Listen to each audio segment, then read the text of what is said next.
The 600-pound Siberian tiger stood framed in the splintered doorway, its amber eyes locked onto the frail, 72-year-old woman. Bella raised her rifle, heart hammering against her ribs, bracing for the final lunge. But the apex predator didn't bare its fangs. Instead, it collapsed, whimpering like a frightened child. There is a specific kind of silence that only exists in the absolute extremes of the earth. It is a heavy, suffocating quiet that settles over the landscape when the temperature drops so low that even the air feels too brittle to carry sound.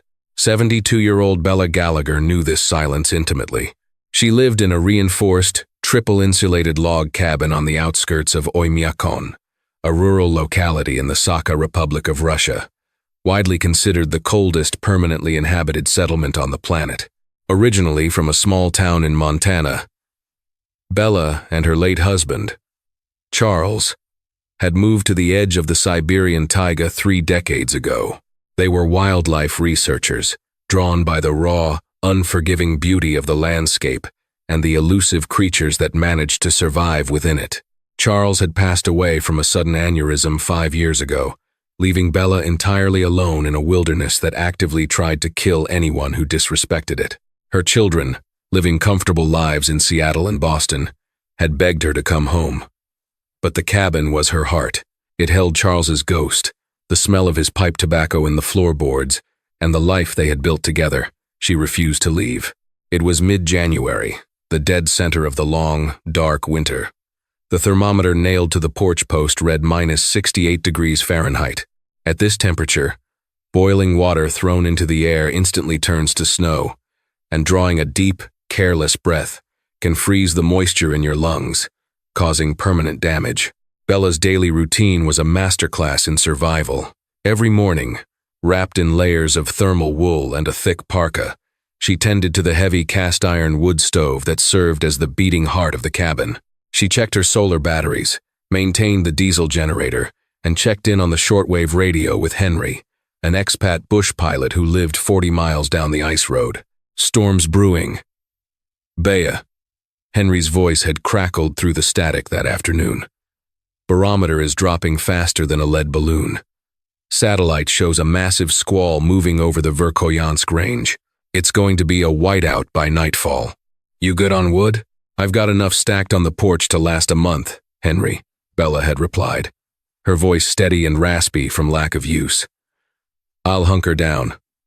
Talk to you on the other side. She hadn't known just how much she would need that preparation. By 4 p.m., the sun had already surrendered, plunging the taiga into an inky, howling darkness. The wind began to scream through the towering larch trees, battering the thick log walls of the cabin.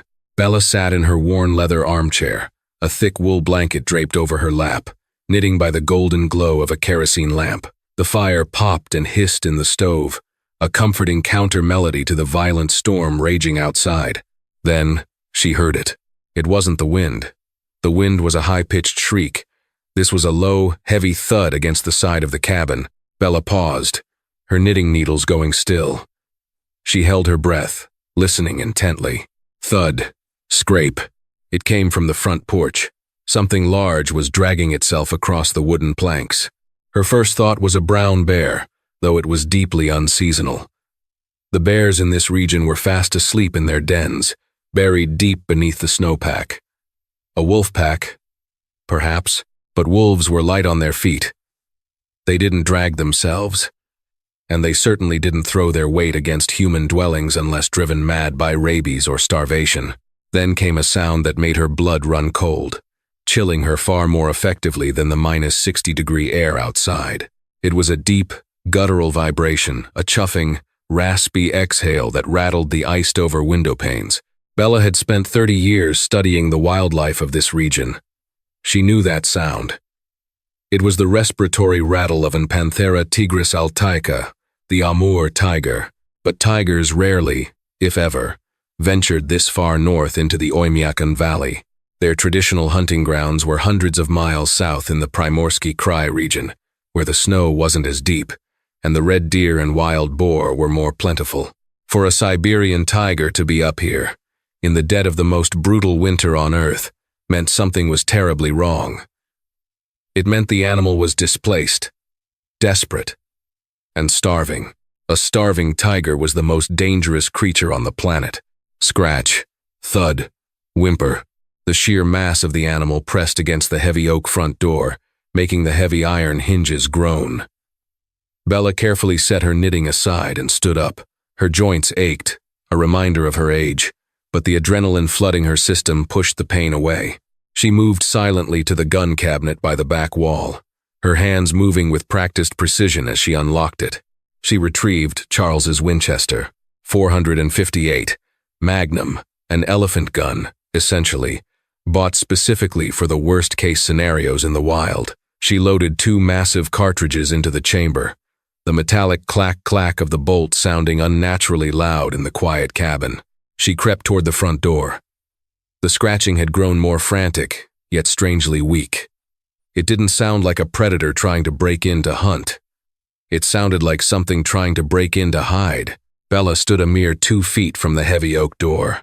She could hear the wet, labored breathing of the massive animal on the other side. The wood between them felt terrifyingly thin. "Do not open that door," her rational mind screamed. "It's an apex predator. It will tear you to ribbons before you can even raise the barrel of the rifle." But Bella Gallagher was not a woman governed entirely by fear. She was a woman of science, of observation, and of deep, enduring empathy for the natural world. The vocalizations coming from the other side of the door were all wrong. A hunting tiger is completely silent. An aggressive tiger roars to paralyze its prey with fear. This tiger was whining. It was a high-pitched, pathetic sound, entirely incongruous with an animal that could weigh upward of 600 pounds and snap a human spine with a casual swipe of its paw. "Lord help me," Bella whispered into the quiet room. She kept the Winchester raised and leveled at chest height, her finger hovering safely just outside the trigger guard. With her left hand, she reached out and unlatched the heavy iron deadbolt. She turned the handle and pulled the door inward, bracing for the blast of freezing wind and a blur of orange and black fury. The wind tore into the cabin, instantly extinguishing the kerosene lamp and sending a spray of fine, razor-sharp snow across the hardwood floor. Bella narrowed her eyes against the biting cold, staring into the gloom of the porch. There, collapsed against the doorframe, was a male Siberian tiger. He was colossal. Even lying down, his sheer bulk took up half the porch, but he was in a state of utter devastation. His magnificent orange coat, usually thick and vibrant, was dull, matted with ice, and caked in frozen mud. But it was the dark, crimson stains turning the snow black beneath him that caught Bella's immediate attention. Wrapped around the tiger's hind right leg was a massive, rusted steel jaw trap. It was an illegal poaching trap, designed for brown bears. The serrated steel teeth had bitten deep into the tiger's muscle, right down to the bone. Attached to the trap was a thick, braided steel cable that had been snapped halfway down its length. The tiger had been caught, and in a display of unimaginable, agonizing strength, he had torn the trap from its anchor point and dragged it along with the massive steel jaws crushing his leg, for God knew how many miles through the snow. The beast raised his massive head. His face was a map of exhaustion. Snow was packed into his whiskers, and his golden amber eyes were clouded with pain. Bella stood frozen, the rifle trembling slightly in her hands. The tiger looked at her. He didn't bare his teeth. He didn't flatten his ears or hiss. Instead, he let out another long, vibrating chuff, a sound mothers use to greet their cubs, a sound of submission and non-aggression. Then, his massive head dropped back onto his massive front paws with a heavy thud, his eyes sliding shut. He was dying. The extreme cold, combined with the catastrophic blood loss and the shock of the injury, was shutting down his massive organs. Out here on the porch, he would be dead in less than an hour. Bella lowered the rifle. "You poor, beautiful boy," she breathed, the wind tearing the words from her mouth. Common sense told her to close the door. Call Henry on the radio. Wait for morning. Let nature take its cruel, indifferent course. You do not invite a wild, starving tiger into your living room. It was madness. It was suicide. But Bella looked at the snapped steel cable. She thought of the poachers who had set it, Ruthless men who sold tiger pelts and bones on the black market for exorbitant sums. This animal had fought with every ounce of his spirit to survive, dragging a 50-pound piece of iron through a blizzard to find the one source of warmth in a frozen wasteland. He hadn't come to hunt her. He had come to her for help. Bella set the rifle down on the dining table. She walked back to the door. The wind was already dropping the temperature inside the cabin to dangerous levels. She grabbed the tiger's thick, muscular front paw. It was like holding the trunk of a young sapling. "Come on," she grunted, pulling weakly. The tiger's eyes fluttered open. He looked at the frail human pulling on his paw. Slowly, agonizingly, the beast engaged his front shoulders. With a horrific groan that sounded like tearing metal, the tiger dragged himself forward over the threshold. Blood smeared across the threshold and onto Bella's woven wool rug. The animal pulled himself entirely inside, collapsing near the radiant heat of the wood stove. He lay on his side, his massive chest heaving with shallow, ragged breaths, the steel trap clanking loudly against the floorboards. Bella stared at the monstrous predator, now occupying the center of her small home. The smell of wet fur, copper blood, and wild musk filled the room. She slammed the heavy oak door shut, throwing the deadbolt and locking the blizzard out. She was now sealed inside a 400-square-foot box with an apex predator. There was no escaping. If he woke up in a panic, if his wild instincts overrode his exhaustion, she would be dead before she could reach the door. Bella didn't hesitate. She threw more logs into the stove to build the heat back up. Then, she walked over to the heavy wooden chest at the foot of her bed. She opened it and bypassed the extra blankets, pulling out the large, heavy-duty trauma kit she and Charles had always kept stocked for severe bush emergencies. She also grabbed a pair of heavy bolt cutters they used for fixing perimeter wire, and a bottle of high-proof rubbing alcohol. She walked back to the center of the room and knelt down beside the tiger. Up close, his size was terrifying. His head alone was the size of a microwave. Every instinct embedded in human DNA was screaming at her to run. "All right," Bella said aloud, her voice trembling just a fraction. She reached out a shaking, age-spotted hand and gently laid it on the tiger's broad, striped flank. "All right, big guy, we're going to get this off you. But you have to promise not to eat me."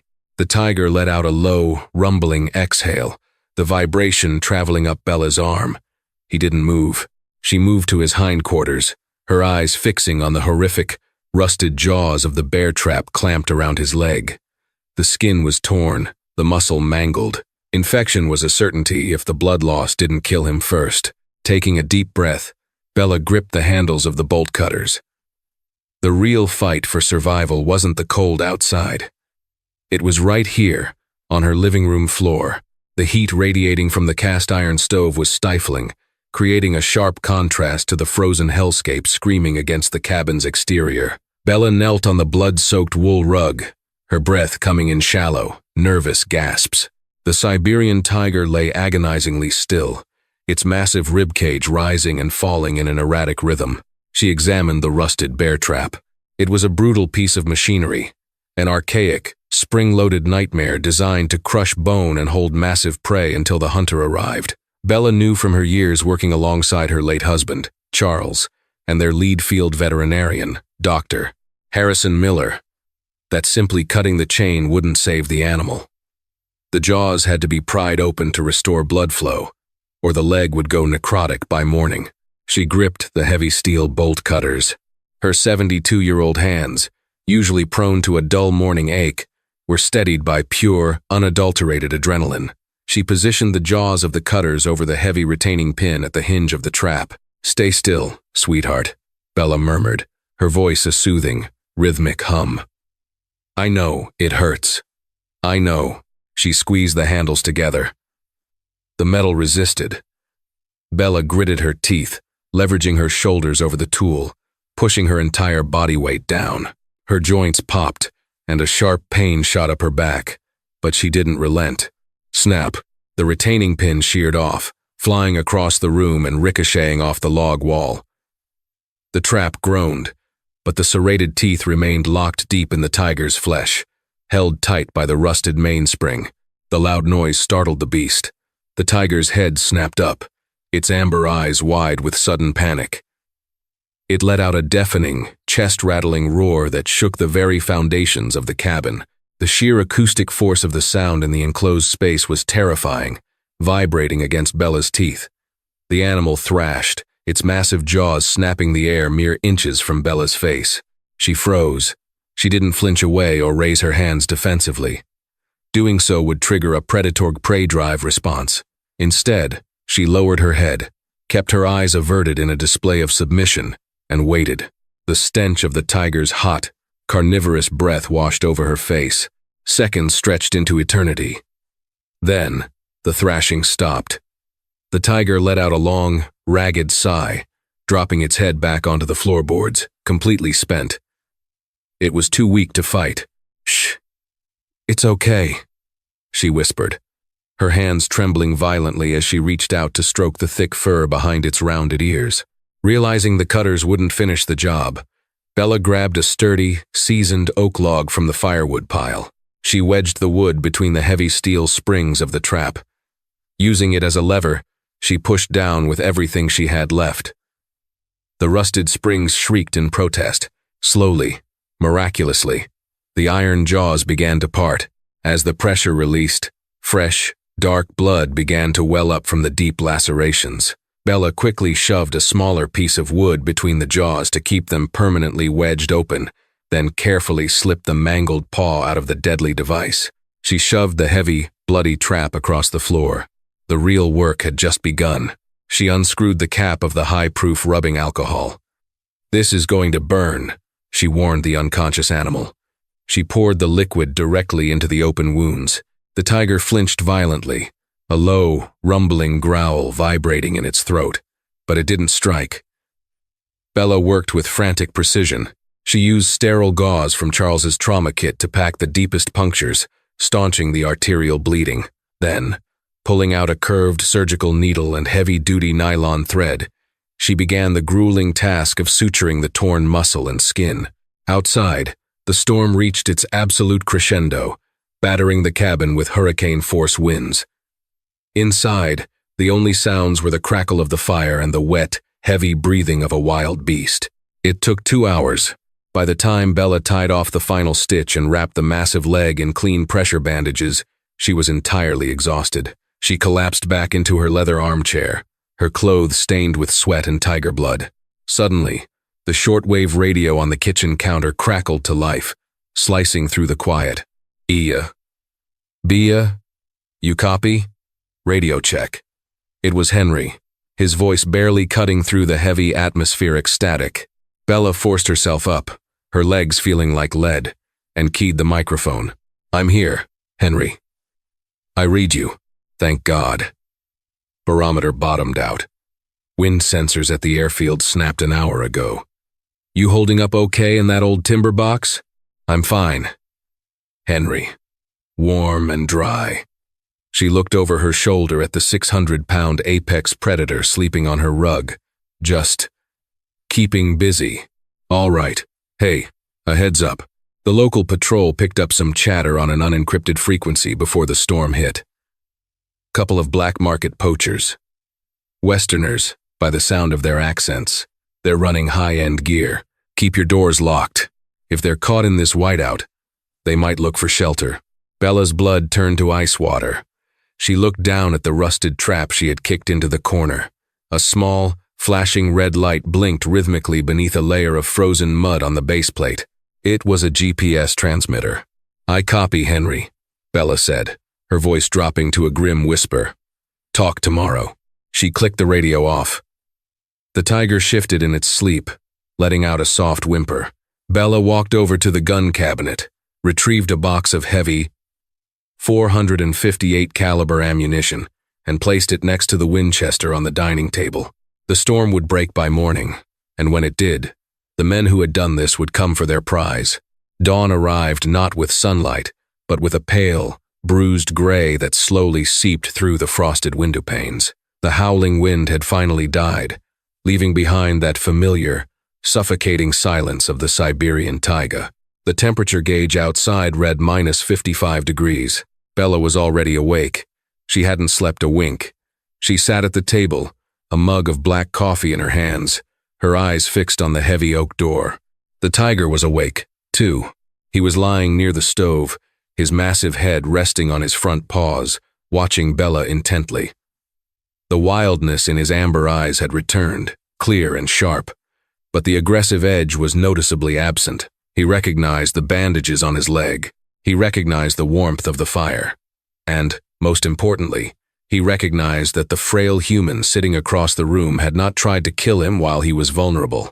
Around 8:30 a.m., the silence was shattered. It started as a low, mechanical whine in the distance, quickly amplifying into the unmistakable roar of a high-powered, dual-track snowmobile cutting across the frozen tundra. The sound echoed off the tree line, growing louder until the engine abruptly cut out just outside Bella's front yard. Heavy, crunching footsteps echoed on the frozen snow. Bella stood up. She picked up the Winchester, checked the safety, and rested the heavy barrel over her forearm. Knock, knock, knock. The pounding on the door was heavy and authoritative. "Hello in there," a voice called out. It was a harsh, raspy voice with a thick North American accent. "We know someone's home. Saw the smoke from the chimney. We've got a little emergency out here." Bella didn't move. She glanced at the tiger. The beast's ears had swiveled forward, flattened against his skull. The fur along his spine began to bristle. A low, barely audible vibration started deep within his chest. "We're tracking a wounded animal," a second voice called out, slightly higher pitched. "It's got a tracking collar on it, and the signal is pinging right under your porch. Open up, lady. We just want the cat." Bella took a deep breath, walked to the door, and unlatched the heavy deadbolt. She pulled it open just a few inches, leaving the chain lock engaged. Standing on her porch were two men bundled in expensive, military-grade Arctic gear. Their faces were half covered by neoprene masks, but their eyes were hard and unyielding. The man in front, whose name Bella would later learn from local authorities was Cole, held a modified, high-capacity hunting rifle. The man behind him, Bennett, held a handheld GPS receiver that was aggressively pinging. "Morning, ma'am," Cole said, his eyes dropping to the smear of dried blood on the threshold. He smiled, a cruel, tight expression. "Looks like our property dragged itself inside. You're going to step aside now. That pelt is worth $250,000 in Beijing. There is nothing for you here," Bella said, her voice steady, cold, and echoing the absolute chill of the environment. "This is private property. Turn around and leave." Cole let out a dry laugh. "Lady, we've tracked this beast through a blizzard for 20 miles. I'm not leaving without its skin. Now unlock the door, or I'll shoot the hinges off and take it anyway." He raised the barrel of his rifle, aiming it squarely at the door. Bella didn't flinch. She simply reached down and unhooked the chain lock. She pulled the door wide open, stepping squarely into the doorway. The massive Winchester, 458 leveled directly at Cole's chest. "I'm giving you one warning," Bella said, her finger slipping inside the trigger guard. "Get off my porch." Cole hesitated, surprised by the heavy artillery the old woman was packing, but greed quickly overrode his caution. "You won't pull that trigger, Grandma." "But I will." He began to raise his rifle to his shoulder. He never completed the motion.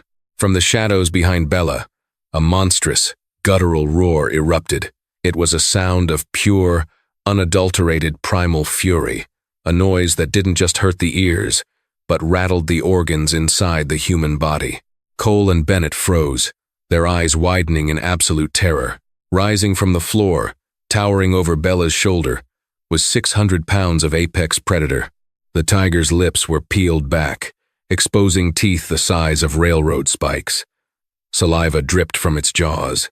Despite the mangled back leg, the beast leaned forward, its massive shoulder muscles bunching, preparing to launch itself through the doorway to protect its territory and the woman who had given it sanctuary.